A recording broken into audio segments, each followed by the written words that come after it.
Pakistani high commission Kuala Lumpur کے زیر اہتمام جشن عید میلاد النبی صلی اللہ علیہ وآلہ وسلم کی شاندار اور روح پرور تقریب کا اہتمام کیا گیا۔ تقریب میں ملائیشیا میں مقیم پاکستانی کمیونٹی، ملائیشیا کے مقامی شہریوں سمیت مردوں اور خواتین کی بڑی تعداد نے شرکت کی ہے۔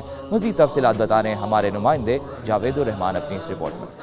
تبارک الذی بیدہ الملک وہو علی کل شیء قدیر۔ محفل کا آغاز تلاوت قرآن پاک سے ہوا۔ تقریب میں نعت خواں حضرات نے اپنے اپنے پرسوز انداز میں بارگاہ رحمت للعالمین صلی اللہ علیہ وآلہ وسلم میں خوبصورت نعتیہ کلام کے پھول نچھاور کر کے اس محفل مبارک کو مزید معطر کر دیا۔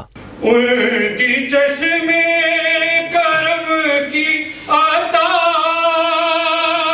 ہے، میرے سینے میں ان کی ضیاء ہے۔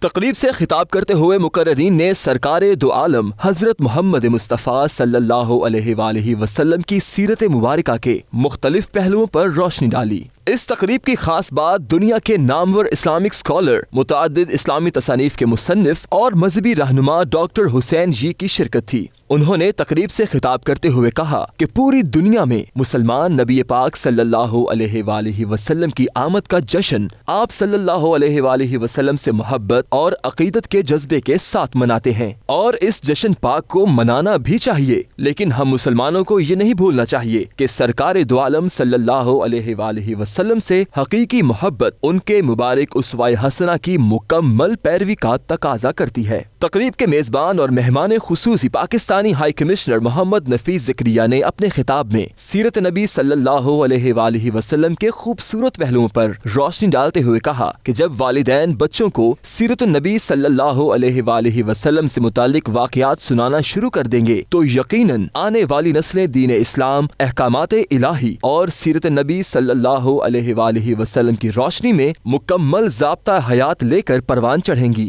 جشن عید میلاد النبی صلی اللہ علیہ وآلہ وسلم کی اس محفل میں deputy high commissioner Atif Sharif, visa counsellor Muhammad Afzal Tahir, counsellor Shahzad Ahmed, community welfare attache doctor Altamash Janjua, head of chancery Ghulam Haider اور ڈیفنس اتاشی کوموڈور ابرار اسحاق نے بھی شرکت کی۔